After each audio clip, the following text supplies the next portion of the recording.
Friends आज मैं आपके लिए आप सभी की डिमांड पर और सभी एग्जाम के लिए काफ़ी ज़्यादा इंपॉर्टेंट मॉडर्न हिस्ट्री यानी कि आधुनिक भारत के इतिहास के टॉप 100 क्वेश्चन इस वीडियो में लेकर आया हूँ। मैंने आपके लिए सभी क्वेश्चन सिलेक्टेड और इंपॉर्टेंट लिए हैं। अगर आप किसी भी एग्जाम की तैयारी कर रहे हो ये वीडियो आपके लिए काफ़ी ज़्यादा यूजफुल रहने वाला है। फ्रेंड्स अगर आप एग्जाम से पहले ये सभी क्वेश्चन अच्छे से पढ़ लेते हो, एग्जाम में आपको ज़्यादातर क्वेश्चन इस वीडियो से देखने को डायरेक्टली मिलने वाले हैं। तो चलिए हम शुरू कर लेते हैं पहले क्वेश्चन से। फर्स्ट क्वेश्चन है हमारा, प्लासी का युद्ध इंग्लिश कंपनी और बंगाल के नवाब के बीच किस वर्ष लड़ी गई थी? राइट आंसर हो जाएगा ऑप्शन बी 1757 ईस्वी में। आपको बताना चाहता हूं जो प्लासी की लड़ाई है ना, ये 1757 में लड़ी गई थी। किनके बीच लड़ी गई थी? इंग्लिश कंपनी और बंगाल के नवाब के बीच। डिटेल में अगर हम समझें, प्लासी का युद्ध 23 जून 1757 को उत्तर पूर्वी भारत में लड़ा गया था। यह युद्ध ब्रिटिश ईस्ट इंडिया कंपनी और बंगाल के आखिरी नवाब सिराजुद्दौला के बीच में लड़ा गया था।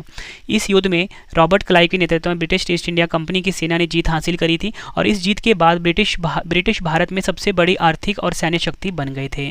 तो फ्रेंड्स आपको इस क्वेश्चन में ये पता लगा कि जो प्लासी की लड़ाई है ना, ये 1757 में लड़ी गई थी, जो कि एग्जाम में बंगाल का जो आखिरी नवाब था जिसका नाम था सिराजुद्दौला, इनके बीच में लड़ा गया था। और विजेता कौन रहा इसमें विजेता रहे British east India company. Next है हमारा क्वेश्चन, निम्न में से कौन सा भारत आने वाला पहला अंग्रेज जहाज है?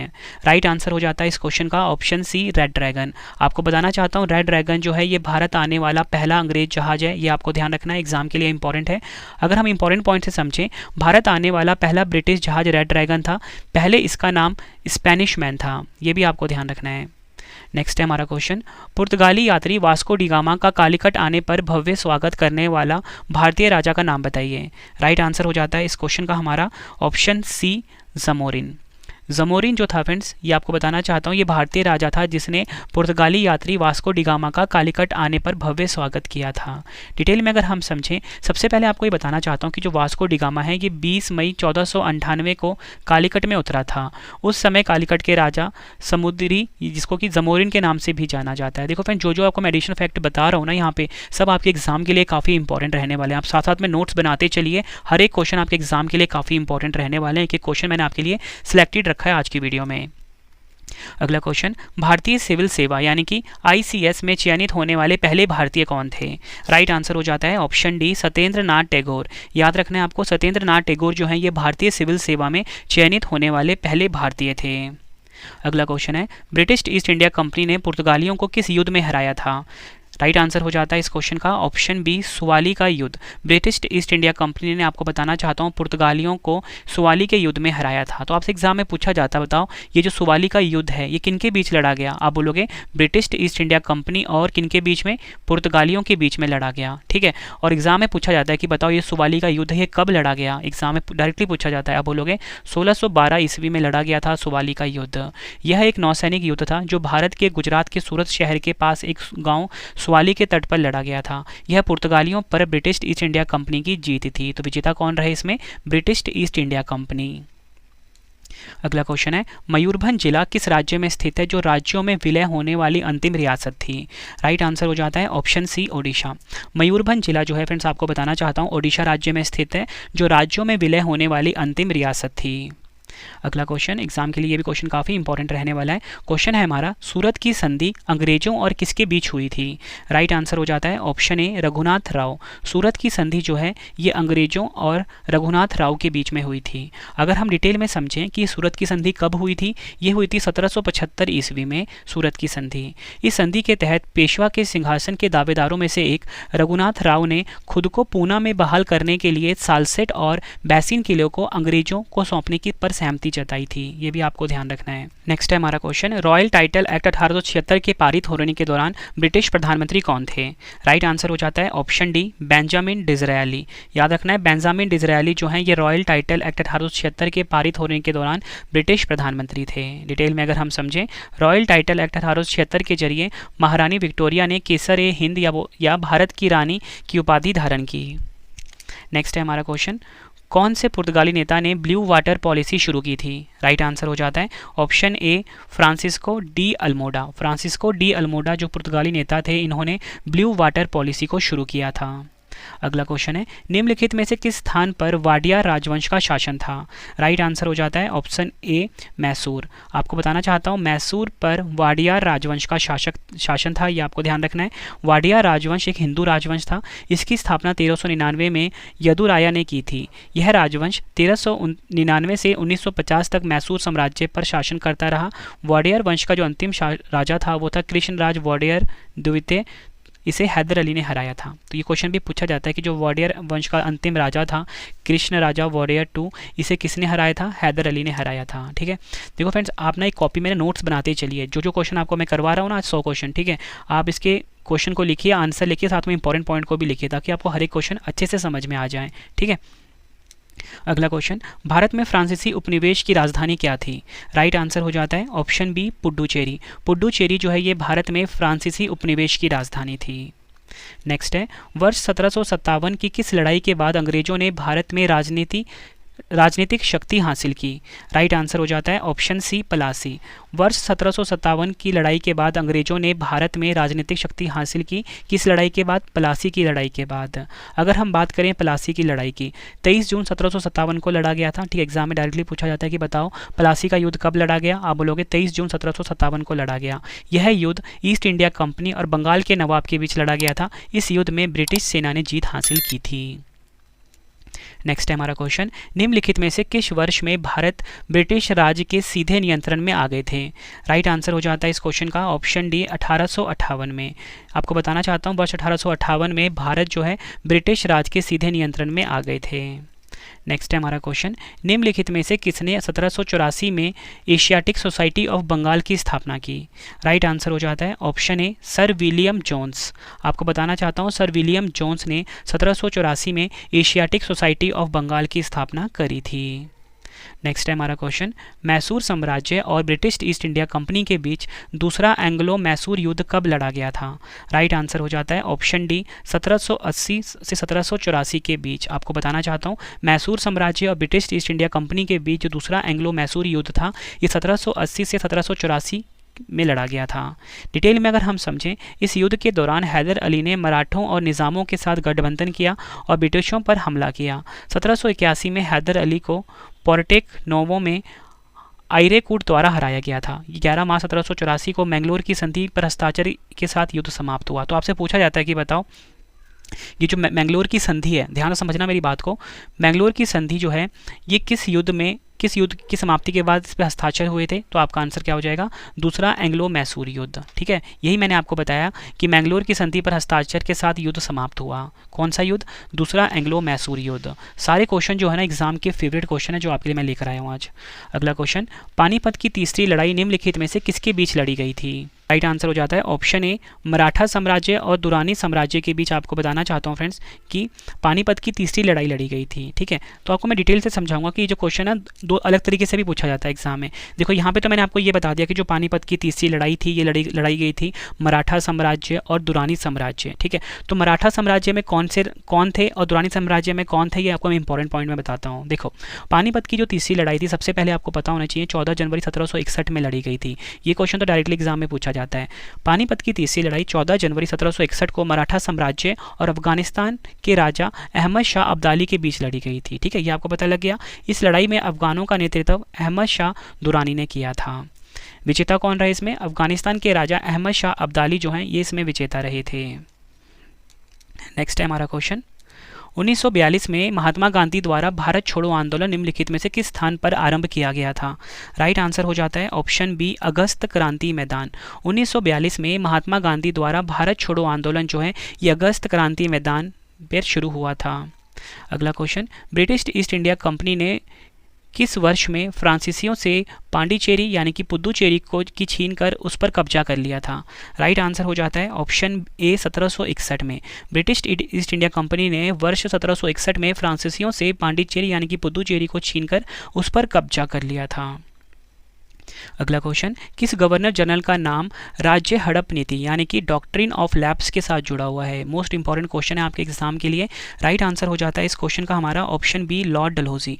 आपको बताना चाहता हूँ, लॉर्ड डलहौजी जो गवर्नर जनरल है इसका नाम जुड़ा हुआ है राज्य हड़प नीति यानी कि डॉक्ट्रिन ऑफ लैप्स के साथ। डिटेल में अगर हम समझें, हड़प नीति या डॉक्ट्रिन ऑफ लैप्स 1848 से 1856 तक भारत के गवर्नर जनरल रहे लॉर्ड डलहौजी ने तैयार की थी। इस नीति के मुताबिक अगर किसी संरक्षित राज्य के शासक की मृत्यु हो जाती है और उसके कोई प्राकृतिक उत्तराधिकारी नहीं है तो उसका राज्य ब्रिटिश भारत द्वारा अधिग्रहित कर लिया जाएगा। ये था हड़प नीति का मतलब। आई होप आपको एक एक क्वेश्चन बहुत अच्छे से क्लियर हो रहा होगा। नेक्स्ट है हमारा क्वेश्चन, निम्नलिखित में से किस वर्ष में सालबाई की संधि पर हस्ताक्षर हुए थे? राइट आंसर हो जाता है इस क्वेश्चन का ऑप्शन डी, 1782 ईस्वी में। आपको बताना चाहता हूँ 1782 ईस्वी में सालबाई की संधि पर हस्ताक्षर हुए थे। डिटेल में अगर हम समझें, सालबाई की संधि मराठा साम्राज्य और ब्रिटिश ईस्ट इंडिया कंपनी के बीच 17 मई 1782 को हुआ था। इस संधि के परिणाम स्वरूप आंग्ल मराठा युद्ध खत्म हो गया। सालबाई मध्य प्रदेश के ग्वालियर में है, ये भी आपको पता होना चाहिए। देखो यहाँ पे आपको ये पता लगा कि जो सालबाई की संधि है 1782 में हुई थी, ठीक है। और सालबाई की संधि किसके बीच में हुई थी? एग्जाम में पूछा जाता है तो आप फटाफट से जवाब दोगे, मराठा साम्राज्य और ब्रिटिश ईस्ट इंडिया कंपनी के बीच। इसे आप नोट डाउन कर लीजिए कॉपी में, ठीक है। और इस संधि के परिणाम स्वरूप क्या हुआ? आंग्ल मराठा युद्ध खत्म हो गया। एग्जाम में पूछेंगे बताओ कि आंग्ल मराठा युद्ध जो है ये किस संधि के बाद खत्म हुआ? आप बोलोगे सालबाई की संधि। नेक्स्ट है हमारा क्वेश्चन, बंगाल में पहली इंग्लिश फैक्ट्री किस वर्ष हुगली नदी के किनारे स्थापित की गई थी? राइट आंसर हो जाता है ऑप्शन डी, 1651। बंगाल में पहली इंग्लिश फैक्ट्री जो है हुगली नदी के किनारे 1651 में स्थापित की गई थी। नेक्स्ट है हमारा क्वेश्चन, निम्नलिखित में से किस निर्णायक युद्ध ने अंग्रेजों के भारत में प्रभुत्व को संस्थापित कर दिया था? राइट आंसर हो जाता है ऑप्शन बी, बक्सर का युद्ध। आपको बताना चाहता हूं जो बक्सर की लड़ाई है ना, इस लड़ाई ने अंग्रेजों के भारत में प्रभुत्व को संस्थापित कर दिया था। डिटेल में अगर हम समझें, सबसे पहले आपको बताता हूँ कि बक्सर का युद्ध कब लड़ा गया। देखो बक्सर का युद्ध 22 अक्टूबर 1764 को लड़ा गया था, ठीक है। इसको आप नोट डाउन कर लीजिए। यह युद्ध अंग्रेजों के लिए महत्वपूर्ण था क्योंकि इसने उन्हें बंगाल और बिहार का नियंत्रण दिलाया। यह युद्ध हेक्टर मुनरो और मीर कासिम की संयुक्त सेनाओं के बीच लड़ा गया था। इस युद्ध में मीर कासिम की संयुक्त सेना जो है ये हार गई थी, ये आपको ध्यान रखना है। मतलब आपको ये पता लगा कि ये जो युद्ध है ना, अंग्रेजों और हेक्टर मुनरो और मीर कासिम की संयुक्त सेना के बीच लड़ी गई थी, ठीक है। लेकिन इसमें क्या हुआ, ये जो हेक्टर मुनरो और मीर कासिम की जो संयुक्त सेना थी ना, ये हार गई अंग्रेजों से, ठीक है। और बक्सर की लड़ाई कब लड़ी गई? 1764 ईस्वी में। अगला क्वेश्चन है, प्रथम आंग्ल सिख युद्ध के समय भारत का गवर्नर जनरल कौन था? राइट आंसर हो जाता है ऑप्शन बी, लॉर्ड हार्डिंग। प्रथम आंग्ल सिख युद्ध के समय भारत का जो गवर्नर जनरल था उसका नाम था लॉर्ड हार्डिंग। पहला आंग्ल सिख युद्ध जो है आपको बताना चाहता हूँ 1845-46 में पंजाब में ब्रिटिश सेना और सिख साम्राज्य के बीच लड़ा गया था। विजेता कौन रही इसमें? ब्रिटिश सेना। अगला क्वेश्चन है, श्रीरंगपट्टनम की संधि के अनुसार निम्नलिखित में से किसे ब्रिटिश को सौंप दिया गया था? राइट आंसर हो जाता है इस क्वेश्चन का ऑप्शन डी, मालाबार। श्रीरंगपट्टनम की संधि के अनुसार जो मालाबार है ये ब्रिटिश को सौंप दिया गया था। डिटेल में अगर हम समझें, सबसे पहले आपको ये तो बता देता हूँ कि श्रीरंगपट्टनम की संधि जो है ये कब हुई थी? 1792 में हुई थी श्रीरंगपट्टनम की संधि। इसे आप नोट डाउन कर लीजिए। श्रीरंगपट्टनम की संधि पर 1792 में हस्ताक्षर किए गए। इसने तीसरे एंग्लो मैसूर युद्ध को समाप्त कर दिया, ठीक है। तो आपसे अगर पूछें बताओ ये जो तीसरा एंग्लो मैसूर युद्ध है ये किस संधि के बाद समाप्त हुआ? श्रीरंगपट्टनम की संधि के बाद। और इस संधि पर हस्ताक्षर कब हुए? 1792 में।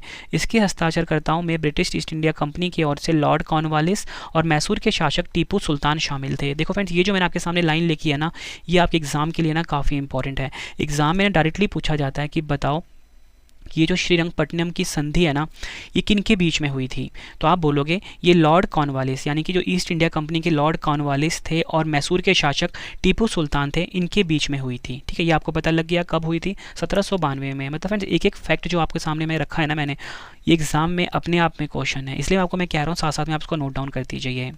अगला क्वेश्चन है, शुजाउद्दौला और शाह आलम ने रॉबर्ट क्लाइव के साथ इलाहाबाद संधि पर कब हस्ताक्षर किए थे? राइट आंसर हो जाता है इस क्वेश्चन का हमारा ऑप्शन डी, 1765 ईस्वी में। शुजाउद्दौला और शाह आलम ने रॉबर्ट क्लाइव के साथ इलाहाबाद संधि पर हस्ताक्षर किए 1765 में। नेक्स्ट है हमारा क्वेश्चन, 1872 में भारत के वॉइसरॉय लॉर्ड मेयो की हत्या कहाँ की गई थी? ये क्वेश्चन भी एग्जाम में कई बार पूछा गया है। आंसर हो जाता है अंडमान निकोबार द्वीप समूह की जो राजधानी है पोर्ट ब्लेयर, यहाँ पर जो भारत का वॉइसरॉय था लॉर्ड मेयो, इसकी हत्या हुई थी। डिटेल में अगर हम समझें, आपसे पूछा जाएगा कि बताओ ये जो लॉर्ड मेयो है इसकी हत्या किसने करी थी? इसकी हत्या करी थी शेर अली ने, ठीक है, 1872 में करी थी। और भारत के वॉइसरॉय की हत्या पोर्ट ब्लेयर में कर दी गई थी, यानी कि लॉर्ड मेयो की। नेक्स्ट है हमारा क्वेश्चन, निम्न में से कौन भारत का पहला पुर्तगाल वॉइसरॉय था? राइट आंसर हो जाता है option B Francisco de Almeida. Francisco de Almeida जो है ये भारत का पहला पुर्तगाल वॉइसरॉय था। नेक्स्ट है हमारा क्वेश्चन, पहली बार डाक टिकट निम्नलिखित में से किसके शासनकाल में जारी किया गया? राइट आंसर हो जाता है ऑप्शन सी लॉर्ड डलहौजी। पहली बार जो डाक टिकट है ना, लॉर्ड डलहौजी के शासनकाल में जारी किया गया था। अगला क्वेश्चन, हड़प नीति यानी कि डॉक्ट्रिन ऑफ लैप्स किसने दिया था? राइट आंसर हो जाता है ऑप्शन सी लॉर्ड डलहौजी। हड़प नीति जो है फ्रेंड्स आपको बताना चाहता हूँ किसने दिया था? लॉर्ड डलहौजी ने। हड़प नीति को हम डॉक्ट्रिन ऑफ लैप्स भी बोलते हैं। नेक्स्ट है हमारा क्वेश्चन, भारत का कौन सा ब्रिटिश वॉइसरॉय 1884 में लागू किए गए इल्बर्ट बिल से संबंधित था? राइट आंसर हो जाता है ऑप्शन ए लॉर्ड रिपन। आपको बताना चाहता हूँ जो लॉर्ड रिपन है ब्रिटिश वॉइसरॉय, ये 1884 में लागू किए गए इल्बर्ट बिल से संबंधित था, ये आपको ध्यान रखना है। नेक्स्ट है हमारा क्वेश्चन, भारत में ब्रिटिश शासन में पहले गवर्नर जनरल कौन थे? राइट आंसर हो जाता है ऑप्शन ए वारेन हेस्टिंग्स। भारत में ब्रिटिश शासन में पहले गवर्नर जनरल थे वारेन हेस्टिंग्स। वारेन हेस्टिंग्स 1773 से 1785 तक भारत के पहले वास्तविक गवर्नर जनरल थे। नेक्स्ट है हमारा क्वेश्चन, निम्न में से किस वाइसराय ने 1882 में हंटर कमीशन की नियुक्ति की थी? राइट आंसर हो जाता है ऑप्शन सी लॉर्ड रिपन। आपको बताना चाहता हूँ लॉर्ड रिपन जो वाइसराय था इसने 1882 में हंटर कमीशन की नियुक्ति की थी। नेक्स्ट है, वाइसराय की कार्यकारी परिषद में सम्मिलित होने वाला प्रथम भारतीय कौन था? राइट आंसर हो जाता है ऑप्शन बी सत्येंद्र प्रसाद सिन्हा। आपको याद रखना ये नाम, सत्येंद्र प्रसाद सिन्हा जो है ये वाइसराय की कार्यकारी परिषद में सम्मिलित होने वाला प्रथम भारतीय था। अगला क्वेश्चन, निम्नलिखित में से किस गवर्नर जनरल ने दिसंबर 1829 में सती प्रथा के खिलाफ कानून बनाया था? राइट आंसर हो जाता है option B lord William Bentinck. Lord William Bentinck जो गवर्नर जनरल था इसने दिसंबर 1829 में सती प्रथा के खिलाफ कानून बनाया था। डिटेल में अगर हम समझें, सती प्रथा एक प्राचीन हिंदू प्रथा थी। इसमें पति के अंतिम संस्कार के दौरान उसकी विधवा पत्नी भी चिता के साथ आत्मदाह कर लेती थी। इस प्रथा के खिलाफ आवाज़ उठाने वाले ब्रह्म समाज के संस्थापक राजा राम मोहन राय थे। तो आपको ये नाम भी याद रखना है कि जो सती प्रथा है इसको किसने आगे बढ़ाया था, तो आपका आंसर हो जाएगा राजा राम मोहन राय ने। और आपको ये भी पता होना चाहिए कि इस प्रथा को किसने ख़त्म किया? लॉर्ड विलियम बेंटिक ने ख़त्म किया। अगला क्वेश्चन है, स्वराज पार्टी की स्थापना किसने की थी? राइट आंसर हो जाता है ऑप्शन बी मोतीलाल नेहरू और चित्तरंजन दास ने स्वराज पार्टी की स्थापना की थी। स्वराज पार्टी की स्थापना 1 जनवरी 1923 को चित्तरंजन दास और मोतीलाल नेहरू ने की थी। इसे कांग्रेस खिलाफत स्वराज पार्टी के नाम से भी जाना जाता है। इस पार्टी ने ब्रिटिश सरकार से भारतीय लोगों के लिए ज़्यादा स्वय सरकार और राजनीतिक आज़ादी की मांग करी थी। और फ्रेंड्स आपको ना मैंने ये तो बता दिया कि स्वराज पार्टी की स्थापना इन्होंने करी थी। कब करी थी तो मैं आपको डेट भी बता चुका हूँ, 1 जनवरी 1923। ठीक है, ये डेट भी आपको ध्यान रखना है, एग्जाम में डेट भी पूछा जाता है। अगला क्वेश्चन है, असहयोग आंदोलन कब से कब तक चलाया गया था?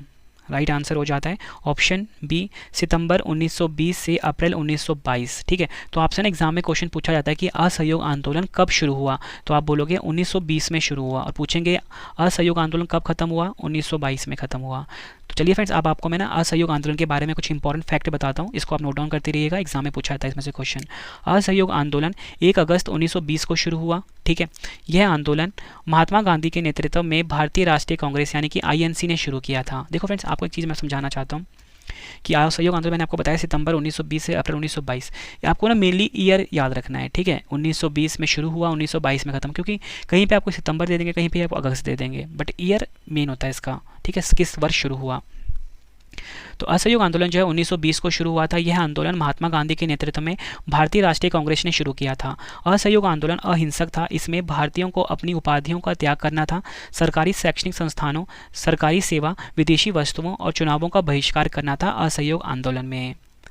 अगला क्वेश्चन है हमारा, नमक यात्रा जिसे दांडी यात्रा के रूप में भी जाना जाता है उसे किसके द्वारा शुरू किया गया था? राइट आंसर हो जाता है इस क्वेश्चन का ऑप्शन बी, महात्मा गांधी। नमक यात्रा जिसे कि दांडी यात्रा के रूप में जाना जाता है इसे शुरू किया था महात्मा गांधी जी ने।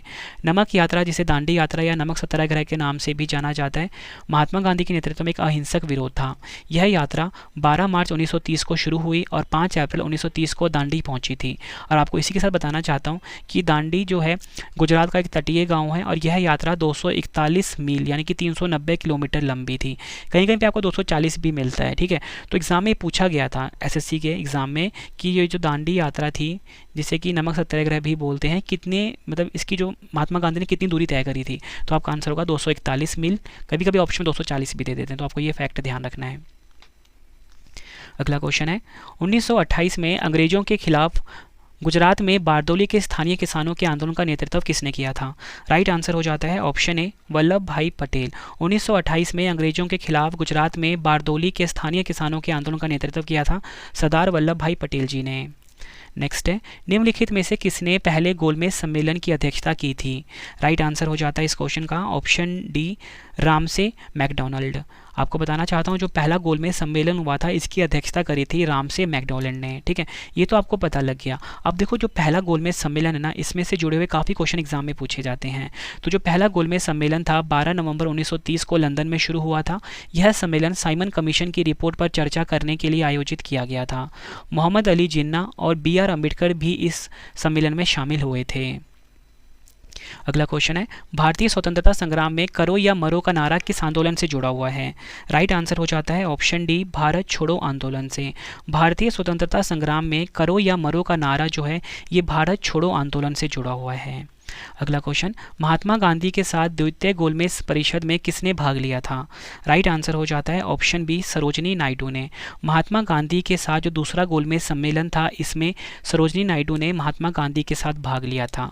डिटेल में अगर हम समझें, दूसरा गोलमेज सम्मेलन 7 सितंबर 1931 से 1 दिसंबर 1931 तक लंदन में आयोजित किया गया था। महात्मा गांधी ने भारतीय राष्ट्रीय कांग्रेस का प्रतिनिधित्व किया और सरोजिनी नायडू ने दूसरे गोलमेज सम्मेलन में भारतीय महिलाओं का प्रतिनिधित्व किया था। ठीक है, ये आपको ध्यान रखना है। और आपको ये भी पता लग गया कहाँ पर हुआ था, लंदन में हुआ था। कब से कब तक हुआ था ये भी मैंने आपको डेट बता दी। नेक्स्ट है हमारा क्वेश्चन, राजा राम मोहन राय ने ब्रह्म सभा के नाम से एक सुधार संघ की स्थापना की जिसे बाद में किस रूप में जाना गया? राइट आंसर हो जाता है इस क्वेश्चन का ऑप्शन सी, ब्रह्म समाज। राजा राम मोहन राय ने ब्रह्म सभा के नाम से एक सुधार संघ की स्थापना की जिसे बाद में ब्रह्म समाज के नाम से जाना गया। अगला क्वेश्चन, निम्नलिखित में से किस वर्ष भारतीय राष्ट्रीय कांग्रेस का विभाजन नरम दल और गरम दल में हुआ था? राइट आंसर हो जाता है ऑप्शन सी, 1907 में। आपको बताना चाहता हूँ वर्ष 1907 में भारतीय राष्ट्रीय कांग्रेस का विभाजन हुआ नरम दल और गरम दल में। अगला क्वेश्चन है, 1853 में मुंबई और ठाणे के बीच पहली बार ट्रेन द्वारा तय की गई दूरी लगभग किलोमीटर में कितनी थी? राइट आंसर हो जाता है इस क्वेश्चन का ऑप्शन सी, 34 किलोमीटर। नेक्स्ट है हमारा क्वेश्चन, कांग्रेस का वह अधिवेशन कहां पर हुआ था जिसमें उसके उद्देश्य के रूप में भारत के लिए पूर्ण स्वराज प्राप्त करने का प्रस्ताव स्वीकार किया गया था? राइट आंसर हो जाता है ऑप्शन डी, लाहौर। कांग्रेस का जो अधिवेशन है लाहौर में हुआ था जिसका उद्देश्य था भारत के लिए पूर्ण स्वराज। नेक्स्ट है हमारा क्वेश्चन, 1888 में भारतीय राष्ट्रीय कांग्रेस के निम्नलिखित में से किस अधिवेशन में जॉर्ज यूले अध्यक्ष बने थे? राइट आंसर हो जाता है ऑप्शन बी, इलाहाबाद। 1888 में भारतीय राष्ट्रीय कांग्रेस का जो इलाहाबाद अधिवेशन था इसमें जॉर्ज यूले जो थे ये अध्यक्ष बने थे। नेक्स्ट है हमारा क्वेश्चन, लाला हरदयाल निम्नलिखित में से किस संगठन से जुड़े हुए थे? राइट आंसर हो जाता है इस क्वेश्चन का ऑप्शन ए, गदर पार्टी। लाला हरदयाल जो थे फ्रेंड्स ये गदर पार्टी संगठन से जुड़े हुए थे। अगला क्वेश्चन, अगस्त 1907 में मैडम भिकाजी कामा विदेशी धरती पर भारतीय ध्वज फहराने वाली पहली व्यक्ति बनी। उन्होंने किस देश में भारतीय ध्वज फहराया? आंसर हो जाता है ऑप्शन ए, जर्मनी में। अगला क्वेश्चन, क्रिप्स मिशन भारत में कब आया? राइट आंसर हो जाता है ऑप्शन सी, 1942 में। क्रिप्स मिशन जो था ये 1942 में भारत आया था। अगला क्वेश्चन, महात्मा गांधी अर्धनगर फकीर हैं, यह युक्ति किसने कही थी? राइट आंसर हो जाता है ऑप्शन ए, विंस्टन चर्चिल ने। महात्मा गांधी को अर्धनगीन फकीर कहा था किसने? विंस्टन चर्चिल ने। नेक्स्ट है हमारा क्वेश्चन, निम्नलिखित में से किसे इंकलाब जिंदाबाद सूत्र वाक्य को लोकप्रिय बनाने का श्रेय दिया जाता है? आंसर हो जाता है ऑप्शन बी, भगत सिंह। भगत सिंह को इंकलाब जिंदाबाद जो सूत्र वाक्य है इसे लोकप्रिय बनाने का श्रेय दिया जाता है। इंकलाब जिंदाबाद नारा सबसे पहले मौलाना हजरत मोहानी ने दिया था। यह नारा 1921 में दिया गया था। हालांकि भगत सिंह ने इसे लोकप्रिय बनाया। 1929 में भगत सिंह और बटुकेश्वर दत्त ने दिल्ली में केंद्रीय विधान परिषद पर बम फेंकते समय इंकलाब जिंदाबाद का नारा लगाया था। अगला क्वेश्चन है हमारा, रविंद्रनाथ टैगोर ने निम्न में से किस वर्ष में शांति निकेतन में एक प्रायोगिक विद्यालय की स्थापना की थी? राइट आंसर हो जाता है ऑप्शन बी, 1901 में। रविंद्रनाथ टैगोर ने फ्रेंड्स 1901 में शांति निकेतन में एक प्रायोगिक विद्यालय की स्थापना की थी। अगला क्वेश्चन, निम्नलिखित में से किस विश्वविद्यालय की स्थापना पंडित मदन मोहन मालवीय ने की थी? राइट आंसर हो जाता है ऑप्शन डी, बनारस हिंदू विश्वविद्यालय। बनारस हिंदू विश्वविद्यालय की जो स्थापना है पंडित मदन मोहन मालवीय ने की थी। बनारस हिंदू विश्वविद्यालय यानी कि BHU की स्थापना 1916 में हुई थी। इसकी स्थापना मदन मोहन मालवीय, एनी बेसेंट, रामेश्वर सिंह, सुंदर सिंह और प्रभु नारायण सिंह ने मिलकर की थी। यह उत्तर प्रदेश के वाराणसी में स्थित है बनारस हिंदू विश्वविद्यालय। अगला क्वेश्चन है, 1905 में सर्वेंट्स ऑफ इंडिया सोसाइटी की स्थापना निम्नलिखित में से किसने की थी? राइट आंसर हो जाता है ऑप्शन सी, गोपाल कृष्ण गोखले। गोपाल कृष्ण गोखले ने वर्ष 1905 में सर्वेंट्स ऑफ इंडिया सोसाइटी की स्थापना करी थी। नेक्स्ट है हमारा क्वेश्चन, 1878 के वर्नाक्यूलर प्रेस एक्ट को किस वायसराय के कार्यकाल के दौरान निरस्त कर दिया गया था? राइट आंसर हो जाता है ऑप्शन ए, लॉर्ड रिपन। 1878 का जो वर्नाक्यूलर प्रेस एक्ट था ना, इसे लॉर्ड रिपन के कार्यकाल के दौरान निरस्त कर दिया गया था। नेक्स्ट है हमारा क्वेश्चन, निम्नलिखित में से किसे बंगाल में मुस्लिम पुनः जागरण के जनक के रूप में जाना जाता है? राइट आंसर हो जाता है ऑप्शन सी, नवाब अब्दुल लतीफ़ खान। आपको बताना चाहता हूँ, नवाब अब्दुल लतीफ़ खान को मुस्लिम पुनः जागरण के जनक के रूप में जाना जाता है। अगला क्वेश्चन, लाला लाजपत राय निम्नलिखित में से किस बैंक के संस्थापक थे? राइट आंसर हो जाता है option D, Punjab national bank. आपको याद रखना है, पंजाब नेशनल बैंक के संस्थापक थे लाला लाजपत राय। अगला क्वेश्चन, निम्नलिखित में से किसे आदरपूर्वक भारत का वयोवृद्ध पुरुष कहा जाता है? राइट आंसर हो जाता है ऑप्शन ए, दादा भाई नौरोजी। दादा भाई नौरोजी को आदरपूर्वक भारत का वयोवृद्ध पुरुष कहा जाता है।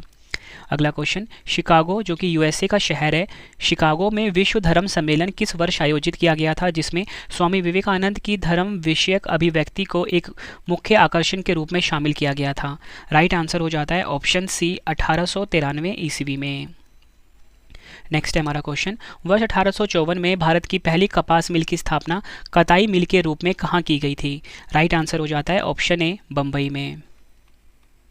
नेक्स्ट है हमारा क्वेश्चन, स्वामी दयानंद सरस्वती का मूल नाम क्या था? राइट आंसर हो जाता है ऑप्शन बी, मूल शंकर जो है ये स्वामी दयानंद सरस्वती का मूल नाम था। ये आपको ध्यान रखना है। फ्रेंड्स, अगर आपको वीडियो की क्वालिटी, वीडियो का कंटेंट और आपकी रही है, वीडियो को लाइक और शेयर जरूर करें। कमेंट बॉक्स में अपना फीडबैक। आंदोलन किसके द्वारा शुरू किया गया था? राइट आंसर हो जाता है ऑप्शन बी, सैयद अहमद खान। सैयद अहमद खान के द्वारा अलीगढ़ आंदोलन जो है ये शुरू किया गया था।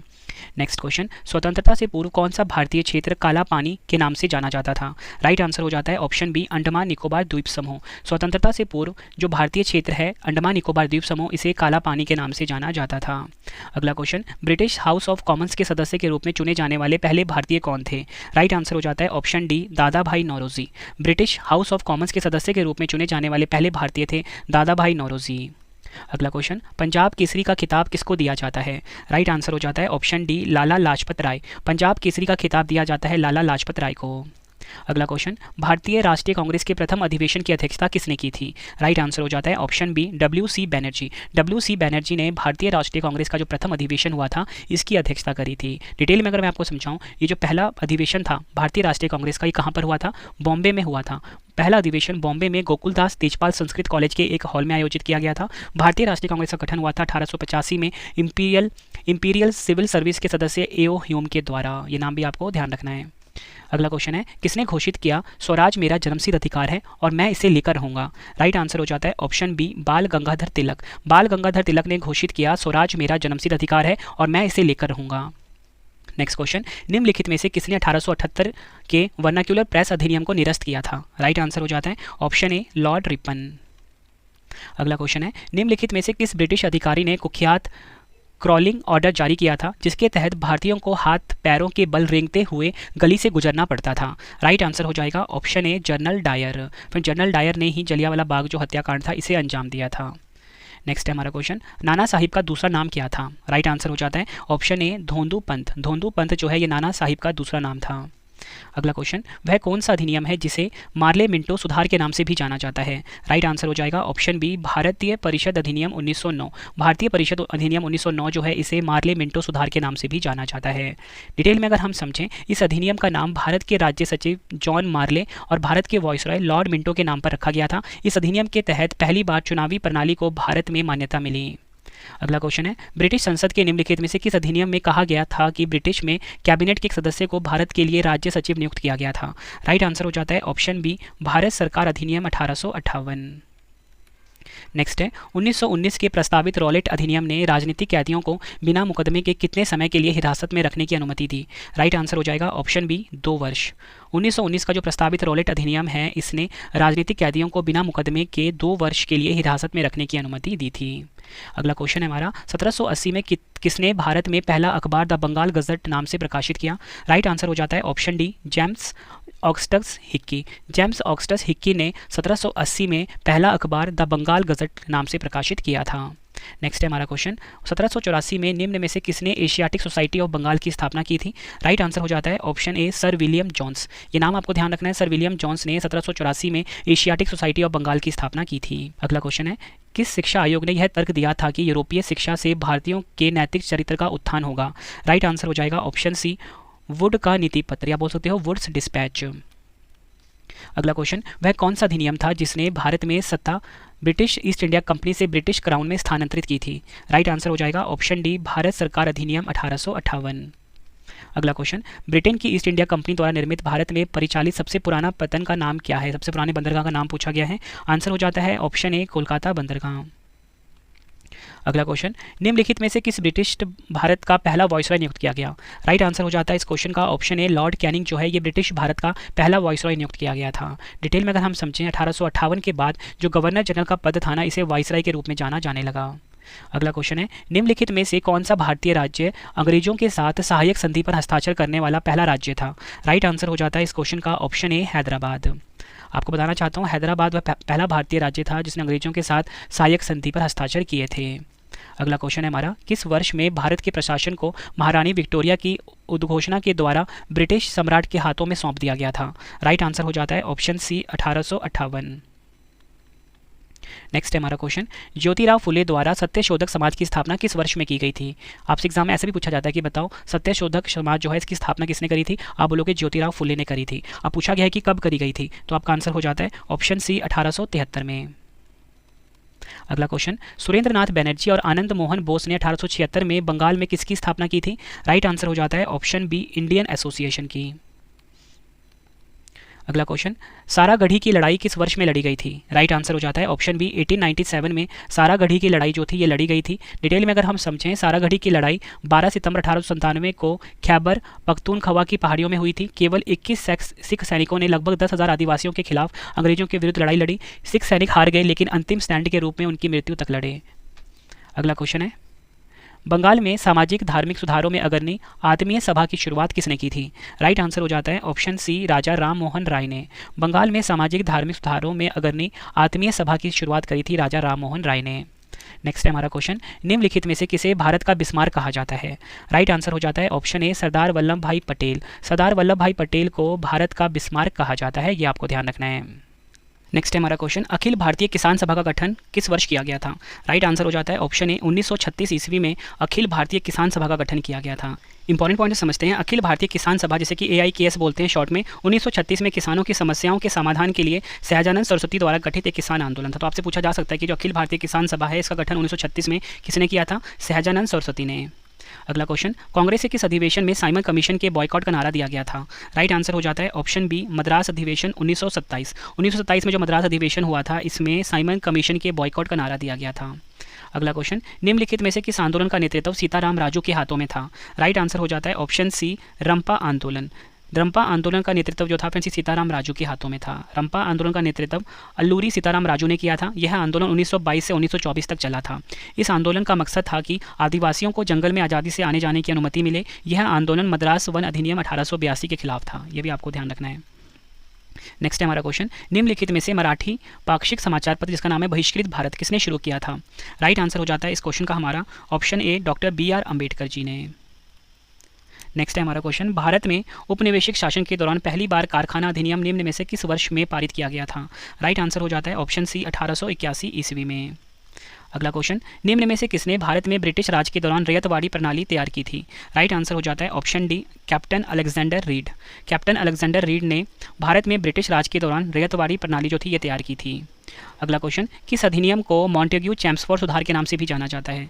राइट आंसर हो जाता है ऑप्शन बी भारतीय शासन अधिनियम 1919। आपको बताना चाहता हूँ भारतीय शासन अधिनियम 1919 जो अधिनियम है इसे मॉन्टेग्यू चैम्सफोर्ड सुधार के नाम से भी जाना जाता है। अगला क्वेश्चन, 1892 का भारतीय परिषद अधिनियम किस योजना पर आधारित था? राइट आंसर हो जाता है ऑप्शन बी डफरिन योजना पर आधारित था 1892 का भारतीय परिषद अधिनियम। अगला क्वेश्चन, रॉबर्ट क्लाइव के नेतृत्व वाली इंग्लिश कंपनी ने प्लासी की लड़ाई 1757 किसके खिलाफ लड़ी थी? राइट आंसर हो जाएगा option B Sirajuddaula. Robert Clive के नेतृत्व वाली जो इंग्लिश कंपनी ने प्लासी की लड़ाई जो थी ये सिराजुद्दौला के खिलाफ लड़ी थी 1757 में। डिटेल में अगर हम समझें प्लासी की लड़ाई 23 जून 1757 को हुई थी। यह लड़ाई रॉबर्ट क्लाइव के नेतृत्व वाली ब्रिटिश ईस्ट इंडिया कंपनी और बंगाल के नवाब सिराजुद्दौला के बीच हुई थी। इस लड़ाई में बंगाल का नवाब जो सिराजुद्दौला था ये हार गया था। अगला क्वेश्चन, वापस वेदों की ओर चलो का आह्वान किसने किया था? राइट आंसर हो जाता है ऑप्शन बी स्वामी दयानंद सरस्वती के द्वारा वापस वेदों की ओर चलो इसका आह्वान किया गया था। अंग्रेजों द्वारा कौन सा एक्ट पारित किया गया जिससे सरकार की आलोचना करने वालों को चुप कराया जाता था? राइट आंसर हो जाता है ऑप्शन ए vernacular press act. Next question, निम्नलिखित में से कौन व्यापकता के सिद्धांत के आधार पर नहीं हड़पा गया था? राइट आंसर हो जाता है ऑप्शन डी मैसूर। आपको बताना चाहता हूँ जो मैसूर है ये व्यापकता के सिद्धांत के आधार पर नहीं हड़पा गया था। आखिरी क्वेश्चन करते हैं, ब्रिटिशों के साथ अलीनगर की संधि पर किसने हस्ताक्षर किए थे? राइट आंसर हो जाता है इस क्वेश्चन का हमारा ऑप्शन बी सिराजुद्दौला। आपको बताना चाहता हूँ ब्रिटिशों के साथ अलीनगर की संधि पर हस्ताक्षर किए थे सिराजुद्दौला ने। अलीनगर की संधि ब्रिटिश ईस्ट इंडिया कंपनी के रॉबर्ट क्लाइव और बंगाल के नवाब सिराजुद्दौला के बीच 9 फरवरी 1757 को हुई थी। इस संधि के बाद 1757 में प्लासी का युद्ध जो था ये समाप्त हुआ था। फ्रेंड्स ये मैंने आपको मोस्ट इंपॉर्टेंट 100 क्वेश्चन करवाए। आई होप आपको वीडियो की क्वालिटी, वीडियो का कंटेंट और आपके रवि सर की मेहनत पसंद आई। बॉक्स में अपना फीडबैक भी दें कि आपको हमारी वीडियो कैसी लगती है। ठीक है फ्रेंड्स, अब आपके लिए 2 क्वेश्चन का टेस्ट है आप सभी के लिए। प्लासी का युद्ध इंग्लिश कंपनी और बंगाल के नवाब के बीच किस वर्ष में लड़ी गई थी? 4 ऑप्शन है आपके पास। दूसरा क्वेश्चन है, निम्न में से कौन सा भारत आने वाला पहला अंग्रेज जहाज का नाम है? दोनों क्वेश्चन का आंसर आपने कमेंट बॉक्स में देना है। वीडियो कैसी लगी जरूर बताना कमेंट बॉक्स में। अगला वीडियो आपको किस टॉपिक पे चाहिए या किस सब्जेक्ट पे चाहिए आप मुझे कमेंट बॉक्स में जरूर बताना। आपके लिए मैं वीडियो जरूर लेकर आऊँगा। वीडियो हो गई है कंप्लीट। अब